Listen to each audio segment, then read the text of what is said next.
Բարև ձեզ սիրելի աշակերտներ, այսօրվա թեման կսկսենք տարվա եղանակներից, նախ եկեք հիշենք, տարին ունի 4 եղանակ, ձմեռ, գարուն, ամառ, աշուն,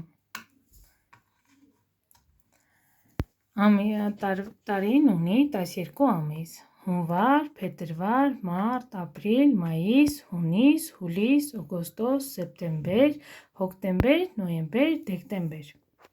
ձմռան ամիսներն են դեկտեմբեր,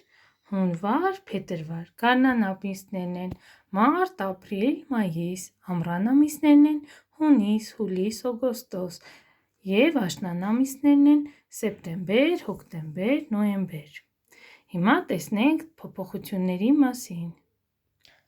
Այսօր խոսելու ենք գարնան մասին։ Գարունը սկսվում է մարտ ամսից։ Գարնան երկրորդ ամիսն է ապրիլը։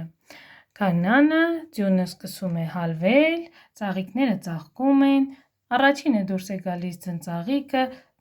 թռչունները ետ են վերադառնում, չվող թռչունները գեղեցիկ ձայներով ծլվլում են, ավելի ջերմ է եղանակը և գալիս է արդեն ամառը։ Ամռանը արդեն արևը ավելի լավ է տաքացնում, գալիս են ամառային արձակուրդները, չէ՞։ Իսկ սեպտեմբեր ամսին արդեն գալիս է աշունը և մենք գնում ենք կրկին դպրոց։ Այնուհետև գալիս է ձմեռը։ Ձմռանը ձյուն է գալիս, չէ՞։ Եղանակները ցրտում են և բնությունը խորքում է մտնում։ Բնության երևույթներից էր անձրևը, ձյունը, կարկուտը, կատյակը։ Այսօրվա մեր թեման է ով է բերում գարունը։ Նկար պատմության մեջ երևում է, որ ծառերը ծաղկել են, ծիծեռնակները արդեն ետ են վերադարձել, արևը ավելի լավ է շողում, տեղ-տեղ անձրևում է, երեխաները ավելի թեթև են հագնված, խաղում են բակում, պապիկները թերթ են կարդում։ Ով է բերում գարունը։ Գարունը ամպերն են բերում, ասում է Արան, գարունը անձրևն է բերում, ասում է Անին, գարունը քամին է բերում, ասում է Հայկը, գարունը ծիծեռնակներն են բերում, ասում է Արմենը, գարունը ծաղիկներն են բերում, ասում է Վարդուհին, գարունը արևն է բերում, ասում է Արևիկը, գարունը դուք եք բերում, իմ սիրելի մանուկն էլ, ասում է Արամ պապիկը, դուք եք մեր գարունը։ Տեսեք ինչ հետաքրքիր գեղեցիկ պատմություն է։ Ամեն մեկը վիճում է, թե ով է բերում գարունը, և միայն Արամ պապիկը նրանց հանգստացնում է, որ գարունը նրանք են, երեխաներն են։ Իրենց խինդ ու ծիծաղով բերում են գարունը, չէ՞ սիրելիներս։ Նայենք, ունենք ուղղագրական արժեք ներկայացնող բառեր, որտեղ Եվը կարդացվում է Էվը, բայց գրվում է Եվ։ Օրինակ անձրև, Արը Եվը է կարդացվում, բայց գրում ենք Արև։ Սա պետք է գրել բառատետրում, եթե ունեք բառատետր։ Ինչպես դասի մեջ տեսակ, երեխաների անունները գրված է մեծատառով։ Այս առաջադրանքը հենց դրա մասին է, կարդա և հիշիր, մարդկանց անունները, հայրանունները և ազգանունները գրվում են մեծատառով։ Այս առաջադրանքի տակ յուրաքանչյուրը կգրեք ձեր անուն, ազգանուն, հայրանունը և լավ կսովորեք, որովհետև ամեն տարիքում դա ձեզ պետք է գալու, այսուհետև ինքնուրույն դա պետք է գրեք։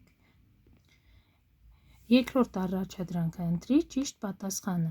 Գարունը սկսվում է փետրվարին, մարտին, ապրիլին։ Հենց սկզբից ես արդեն ասեցի, թե գարունը որ ամսից է սկսվում։ Գարնան ամիսներն էին մարտ, ապրիլ, մայիս, այսինքն գարունը սկսվում է մարտ ամսից։ Երրորդ առաջադրանքը գտիր ավելորդը։ Ամառ 4, աշուն 4, ձմեռ 4, գարուն 5։ Կարող եմ ձեզ հուշում կատարել, որ սրանք տառերի քանակներն են։ Այսինքն պետք է հնչյունային վերլուծության ենթարկեք, թե քանի հնչյուն, քանի տառ կա և գտնեք, թե որտեղ է սխալը գրված։ Կարդանք առածը։ Մի ծաղկով գարուն չի գա։ Ինչ է ուզում ասել առածով։ որ մեկ հոգով շատ բաների չենք հասնի, բայց երբ մենք բոլորով համախմբվենք և իրար օգնենք, շատ բաների կարող ենք հասնել։ Համախմբվածությունը դեռ ոչ մեկին չի վնասել։ Հաջորդը՝ մի աղյուսով տուն չես շինի։ Սա ևս համախմբվածության կոչ է, որ պետք է միշտ համախմբված լինենք։ Տեսեք, մեզ ծանոթ Չիպոլինոն է իր քեռիի դդումի հետ։ Հիշում եք այդ մուլտֆիլմը, չէ՞ որ նրանք վերջում համախմբվեցին, դուրս բերեցին բոլոր բանտարկյալներին և միահամուռ ուժերով կառուցեցին մեծ հսկայական շինություն, որտեղ կբնակվեին բոլորը։ Եվ պատմին, ինչ ես տեսնում նկարում։ Ահա կարող եք պատմել հենց Չիպոլինոյի մուլտֆիլմի պատմությունը։ Ձեզ կտրվի առաջադրանք վարժ կարդալ և պատմել։ Փորձեք ինքնուրույն կարդալ երեխաներ, այնուհետև պատմել։ Ձեզ օգնության կգա նաև այս հարցերը պատմելու ժամանակ։ Քո կարծիքով ով է բերում գարունը, բացատրիր Արամ պապիկի ասածը, մեկնաբանիր երեխաների ասածները։ Այսքանը սիրելիներս, և եթե ձեզ դուր եկավ այսօրվա դասը, չենք մոռանում սրտիկել, որպեսզի ես տեսնեմ, թե քանի հոգի են դիտում և հաճելի է նրանց իմ դասը։ Այսքանը։